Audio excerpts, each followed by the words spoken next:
if they 2-0 this series, they are still in the competition. But for Ruoday, they haven't played yet.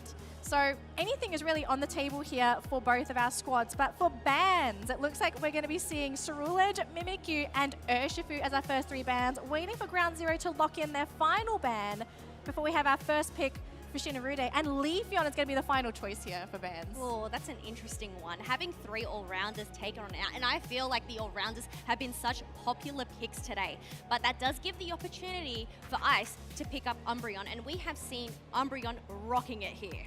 And Umbreon's a really great pivot pick as well. It can be a defender, it can be your support. It really depends on how the drafts are going to look. So I love the fact that Ruoday are keeping their options open. For Ground Zero, they lock in the Slowbro and the Espeon. So pretty surprised that they lock in their attacker this early on. They're going to keep the support on, in the back of their back pocket because they're probably trying to figure out what does Ruoday do. But look at the firepower coming out with the Inteleon and Charizard pick. Yeah, that is a big yikes indeed. We've seen some great snipe shots from the other team, and obviously Charizard Unite move. If it's able to get that pick either on the Espeon or the Dodrio that Ownbeagle has just locked in, they're going to get wiped out. Yeah, I kind of want to point out, oh my gosh. No. Oh, the Zorak Comfey as well. This is such a signature pick for this team too. So I hope Ground Zero is ready for this because this is Shingdi Zorak as well. So very scary combination. And Ground Zero, they're going to finalize with the Serena pick. Now, I mean, Kello, we know Joe. Serena is actually one of his favorite Pokemon in Pokemon Unite. So I think it's going to be a pretty interesting matchup. I want to know, how are they going to deal with this Charizard? Because we've seen this Pokemon, when it thrives, it flies. It just unites, it flies over everybody. There's no way to stop it. Like, what is going to be the solution for Ground Zero when it comes to dealing with this Charizard? I think they're going to have to try and pick it off first. And I guess that's going to have to be Ownbeagle's job, trying to get into the back line, or even Joe with their Serena Unite move. But the thing is, timing, do you want to do it before the Charizard Unite or after the Charizard Unite? So this is definitely going to be an interesting one. Is it going to be Central Lane Invade? We don't know. But game number 1, we're jumping into this right now, Kello. Let's see what these teams have got. Yes, we have Shin and Ruoday on your purple side at Ground Zero Gaming over on the orange side.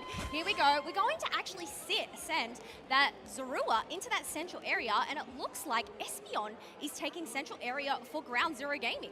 This is pretty interesting as well. I do believe Cruelly, the attacker for the team, has decided to go in that central area. So they did go for a lane, I guess, swap with Ownbeagle as well, because generally speaking, he is the one that takes the central lane for Ground Zero. So interesting decision to go for a bit of a swap there. I do like the harassment coming in from Waz, but a little unfortunate that they wasn't able to get the steal, I suppose, onto the buffs as of yet. But you know, I kind of like this so far. They're actually changing lanes again.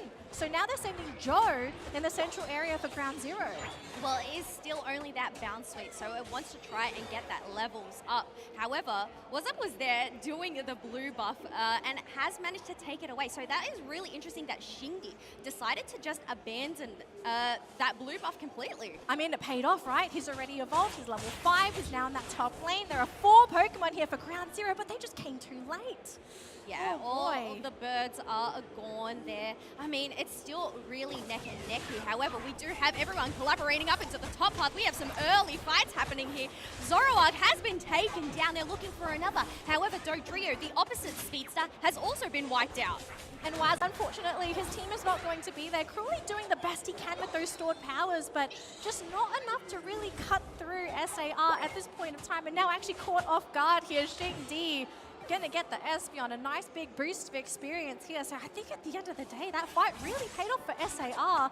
The level difference, we're already starting to see it. Just 8 minutes, 2 minutes into this game. And for Ground Zero, they picked a very early game composition, and they're not winning these early game fights. No, they still have a Slowpoke that hasn't even evolved yet, looking to grab themselves another Bunnelby. But the fact that we already have 2 level 7s, their carries on the side of Shin and Ruoday, they're definitely going to have to be very careful here as we have Zoroark diving in and slashing down Joe instantly. Yeah, Joe, unfortunately, is just level 6. And now look at this, we've got 2 level 8s, we've got a level 7 on the side of Shin and Ruoday. These guys are loaded on experience, and people that have followed SAR, they know this team, once they start snowballing, that snowball does not stop. And I'm not sure how Ground Zero can stem the bleeding here, right? Like one of the best ways, if you can try and get these little pickoffs, come back from that comeback experience, but at the moment, these fights are just not going in the way of Ground Zero. Maybe they can try and turn this around. I mean, Shingdi just grabs a free knockout and he's out of there.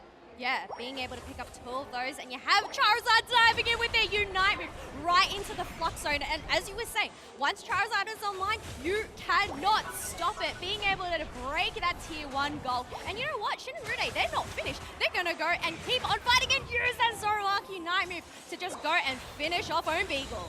And now just going to be a free Reggie Alecki for Shin and Ruoday. And I mean, Ground Zero, they have to figure out a way to somehow stabilize. They've got to get that comeback experience. They either have to think about, do we focus on the late game? Are we going to try and go for the big team fight? And it looks like it's going to be a team fight, Kels. Oh my gosh, they're trying to push in this Reggie Alecki. Cruelly has popped their Psychic Solaire, not able to catch anyone out. Umbreon just being the front line there, trying to defend this goal as much as they can and let this Reggie Alecki through. Kaluan using a great surf there to just ward them back. Looks like Shingdi is on 1 HP, able to retreat back through that tall grass. Thankfully, we do have a successful defense for Ground Zero, but oh, some of these fights are coming at the cost of the team's experience, right? Because one thing is that, again, Ground Zero, even though they're sometimes defending or they're coming out equal, you have to get something out of these objectives. You've either got to get the objective, get the experience, you've got to get those levels, but if you're just getting picked off one after the other and all this experience is going towards the enemy team, I mean, we all know what happens at Ray when you're underleveled, right? These fights generally are not going to go in your favor unless you can somehow figure out, is someone going to carry us into the late game? Can someone secure the objective? Can someone steal the objective? Can we backcap? I mean, the possibility of a backcap is possible here, but I don't know if backcapping's enough against SAR. Well, we did have Ground Zero being able to dunk in some points up in the top half, but Shin and Ruoday are still able to keep this lead. You have Inteleon popping their Unite move, but instantly gets wiped on out. A great slow beam onto the Charizard. This could be the moment to gain back some of that XP that they need. Charizard is down, Inteleon is down. However, we still have Shingdi and the Comfey to deal with, and they're going to shred house. Oh my goodness, they almost lost the Jojo right off the bat, but unfortunately they will still lose 2 in this bottom fight. They do bring back Kaluan, but the team has been dismantled. You've only got the Serena and the Slowbro here. Best thing they can do, get Joe out of there. Yep, you lose your defender, but I think it's better than losing your entire roster to SAR.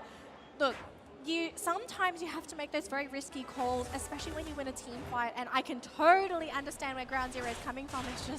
It's so unfortunate that SAR is not giving them any room to breathe. No, nothing at all, considering they have just secured themselves another Reggie Alecki on the map. That is going towards T2. However, 3 members of GZ are down here trying to get some dunks against this Umbreon, who is at quite low HP, going in with a reset. However, we have Joe to go and finish the job and look at dunking a 10 over dunk here. 10 over dunk fight in the top lane as well. Reggie Alecki actually walks in. Oh no, that's going to be all the buffs gone for that top lane. And now SAR, they're going to continue fighting, scoring. Can they break this? They have the points for it. T2 down in the top lane here for Ground Zero. And without the pad, they don't have the healing, they don't have the shielding. And things are just looking like it's going to be all bad news here for Ground Zero. Oh, and Beagle is actually securing a couple of knockouts here. Going to get another one as well. Oh my goodness, can they finish off Shingdi? Oh, almost could have gone bad, but they get him. This is great news. They got a big influx of experience. They have not completely equalized, but this is what Ground Zero needed. They need this experience. Yeah, but Beagle unfortunately missed that bus home. They weren't able to get that HP regeneration from the Hooper portal, which means they instantly get taken down by Akura here on the Umbreon. Going in for another reset. However, Inteleon is here to try and get some hits of their own. They're not actually going to return back through that portal, just playing it safe and going to go and farm up whatever wild Pokemon is on their side in preparation, because we have a Registeel down here, Danny. Oh, it's a Registeel right before Rayquaza as well. This attack buff, if this is given to SAR, this is probably a game-winning move, and Ground Zero, they're not making any attempt to even go for this. Instead, trying to go for a knockout onto Ikora. This is an Umbreon, one of the tankiest Pokemon in the game. They drop into half, but they don't get the knockout. They're hanging around though. Are they trying to go for an ambush? Oh, I don't know. We have 30 seconds left Z-Ray? until the final stretch. However, there is another Reggie Alecki. Shin and Ruoday, they have their eye on this. However, we do have Zorak and Comfey on a different mission, going and dunking down in that bottom tier 2, 9 points each. 9 points each. 10 seconds to go before that Rayquaza Callow, and the lead so far by SER is massive. 430 points to 153, but look how aggressively OCE is positioned. And look at Joe go straight for Z-Ray, but he doesn't get him. Just not enough damage with the Unite. Z-Ray just running towards the backlines. Beagle and Roy are down. They've lost the Slowbro, and they just didn't have the firepower. Ground Zero, they almost had it. They just didn't have enough in the tank to finish off SAR. That's the Rayquaza. They're going to score more points and basically lock in game number 1 of this best-of-3 series. That was absolutely wild. Joe being there, their last hope. Unfortunately, they just did not have enough HP. And you know what?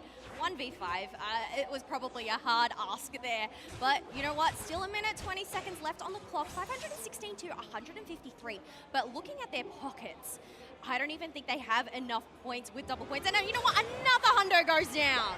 I mean, if you've still got the shields, you may as well just chuck them in the goal zone, right? For Ikora, that's a pretty simple objective. Ice, though, being shown by the Altaria Spa Blue sticking around in the bush there. Going to be escorted by his teammate as well. Ikora's like, I got you, brother. I got you. Going to score those points. Massive lead for SAR. 888 points now. For game 1, it doesn't even end for this team. Look, 1,000 points. It's just going to keep going up, Kels. Oh, I think at this point. you know what, Danny? Oh. We've just ticked something off our bingo board. 1,000 points on the board. Let's go. And you know what? We didn't just get a quadra KO. We got a 5 KO from 2 members of Shin and Ruoday. Massive. I mean, it's Shin and Ruoday. I don't think anyone is surprised that this team is capable of just being so aggressive, so oppressive to any team that they play against. They don't give teams room to breathe. They don't give them room to basically knock out wild Pokemon. And so I think for Ground Zero, they have such a short span of time to now think This next game. possibly, alternatively, Ground Zero could pick a couple of Pokemon that sort of deal with the Zoroark as well. A couple of options. You pick a composition that is a little bit tankier, right? Something that's not going to be eliminated in one combo. Hard Lockdown is also another option.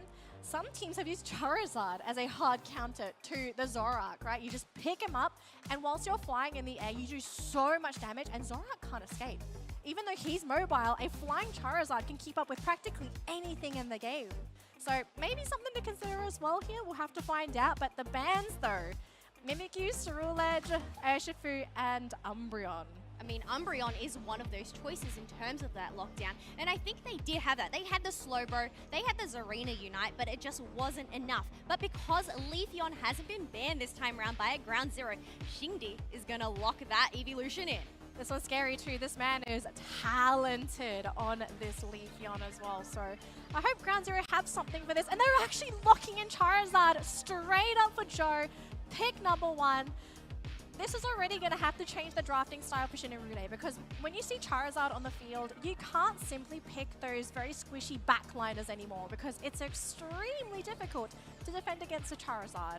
Yeah, so it'll be really interesting what they answer back with. Ooh, are we going to see a Trevenant pick Yes. here? And you know what? Hooper is we've seen Hooper absolutely rock this house. I know this was actually one of your top picks for Worlds yesterday, wasn't it? Yes, I mean, look, Trevenant has been rocking Asia for the majority of this year, so it just made sense, like, oh, what's the best Pokemon? Tree and Hooper. I've seen them in practically every game at this point, so I don't blame the players. They are extremely strong support and defenders in this matchup. But Ground Zero, Cramorant and Comfey.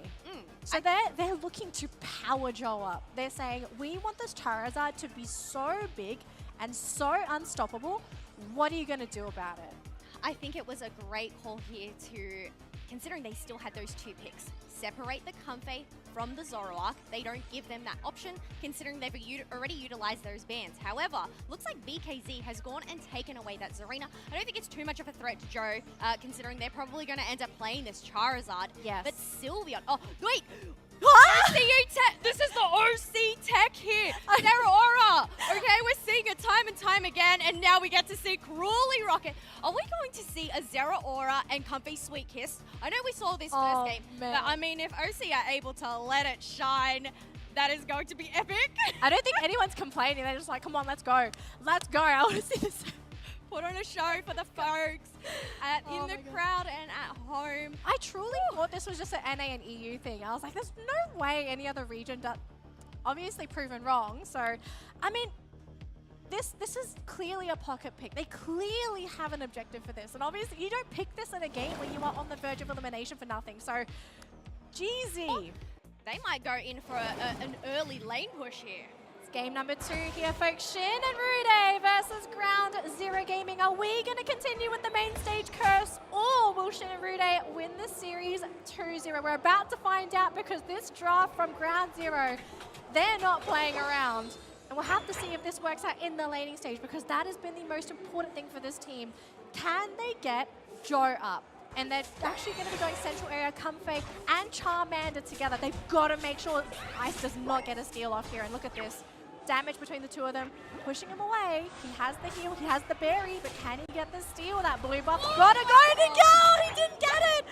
Ice has stolen the blue buff away! I am absolutely astonished by Akura's steal there on the blue buff.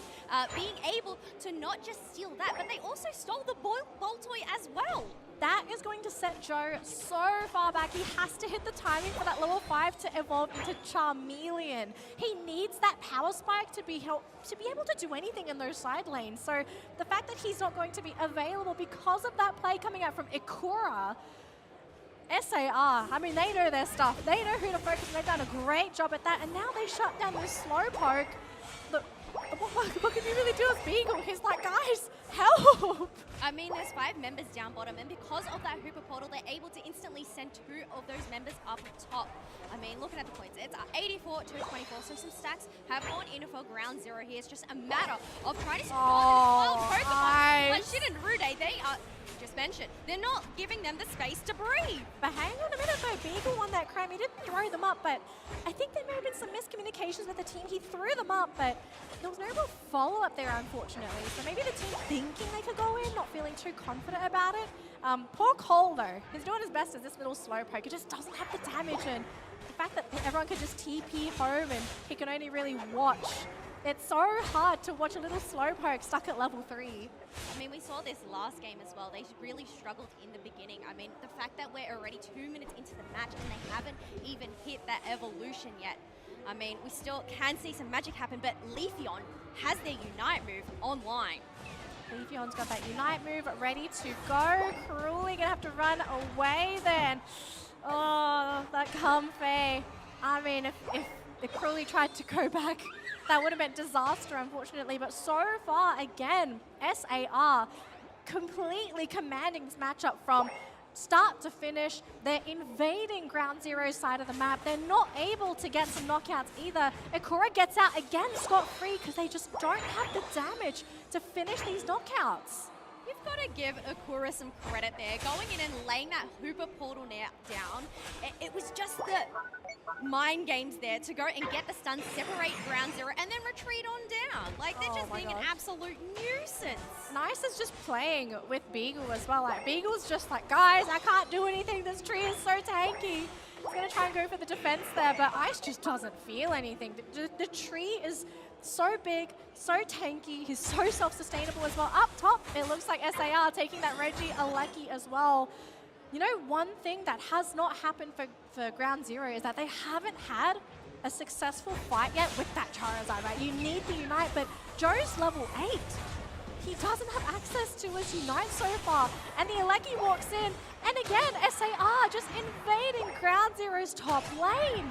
Both of those evolutions picking themselves up 2 KOs. Reggie Alecki walks on in, and now that home base is Gornski's. So this is a massive threat to Ground Zero because we could have some backcaps. Might we see Akura use that Unite move to go and get some dunks in the home base a bit later? They're stealing buffs. They're stealing blue buffs. Ice, you thief. You gotta stop it, okay? You can't do this. I mean, he can. He's doing a great job at it too, but they're getting knockout after knockout. Cole's going to be the next one to go down, and then we've got Waz, who's trying to run his way to Beagle. He does attach himself, but look at this, like they're just sitting on ground zero side of the map, and they're not afraid of being knocked out at all. Joe's going to provide some support fire, but this Charizard, he's got his Unite now, but it's so late into the game, and his targets that you would normally target, they're too over leveled to be hit, to be taken down. So I don't even know what you do here. Look, we do have Crawley being able to take down that Sylveon, so that is going to pass over some experience to their side. We already have 4 Unite moves on the side of ground zero. However, Shin and Ruoday also have all of those yellow dots above their head. We're going to take positioning in the tall grass. It's just going to have to come down to a big team fight. If Crawley is able to pop out a big discharge to just try and whittle down Shin and Ruoday here, as we do have the rings unbound coming on out, they're going to funnel through. However, Comfey, their support, has been knocked down. There was a Unite used on Z-Ray, but no one was there to do the damage, and there's the lift up. Joe actually connecting the run to the Sylveon. They do get that knockout, but look at ground zero. The team is melting. Oh, the Charizard. They thought they needed sunscreen, but I think it might be ground zero that needs the sunscreen. They got a little bit burnt here at the World Championships. Yeah, they're the ones that should be doing the burning, considering they have the Charizard that is there to try and provide the flames. However, Reggie Alecki has also been secure for the second time by Shin and Ruoday, and that is heading towards home pad, Danny. It's heading towards home base. If they don't successfully defend this, and SAR score too many points, you're gonna reach that point in Unite where even if you get the Rayquaza, if the point gap is too large, Rayquaza becomes a non-factor. And especially for ground zero, this team is probably not feeling very good either, because they had their first major team fight together using the Charizard Unite, and the team still just couldn't find that opening to really turn things around. They got the 1 KO, but you need more than a single KO if you're committing all of your major Unites for some of these team fights. It's not over yet. We still have 1:30 before we get to that Rayquaza, but ground zero, they need a contingency plan, and I hope they have one, because if things continue to go like this, this is just going to end in a complete nightmare. Cool, but we do have Hooper being caught on out. Charizard has used their Unite move to go and take it down. However, Serena is charging up so they can get that shield just to try and resist a bit of that hindrance. It goes in and unites Charizard of their own. Cramorant has been wiped out. They're just trying to defend this pad as much as possible. Stomp is on Joe. Even though they were doing the stomping previously, they just got a taste of their own medicine. Serena, just too high level for this Charizard. I mean, BKZ, you saw him, right? Homing in on that Charizard. I gotta get that United. I have to get him out of the air. Does his job. Stomps him to the ground like, you have a comfy. It doesn't matter. We've got a two level gap between these Pokemon. Just does not feel a thing. I mean, the level 15 Leafeon, 14 Serena, 13 Sylveon. 30 seconds to go going into Rayquaza. Yeah, there's no attack or defense buff. They got the red ice this time, but I don't think Shinarui really care about a buff here. They're feeling confident, they're good to go. Like, you can see when they're going into these fights, they're not really afraid of anything. They don't even care about the slow beam from Cole. No, it's not doing enough there. They're going to have to try and get the pick. However, it's really interesting how Shin and Ruoday have decided to abandon that Reggie Alecki. Instead of creating that pressure, they're opting to try and just ambush and circle around ground zero with this. But wait, Hooper on the minimap. You can see it heading towards home base as we have no way. trying to shred down the ring. No way! Going to go and bring Shin and Ruoday to just go and dump in the points. It doesn't even matter if ground zero secure this Rayquaza, because it is now 719 to 43. Oh my gosh, a 700 point, practically a 650 point lead here. Ground zero, I think the worst thing as well was that the zero was down, so you only have effectively 400 points max to go for these dunks. So ground zero, you can tell this team is, they don't know what to do. They're like, guys, do we score? Do we go for the knockout? They're trying to chase Shingdi here. They do get the catches there, and they will get the knockout here, but they've got to figure out something. If they can somehow scrounge together these points and make this comeback happen, this would be a legendary matchup.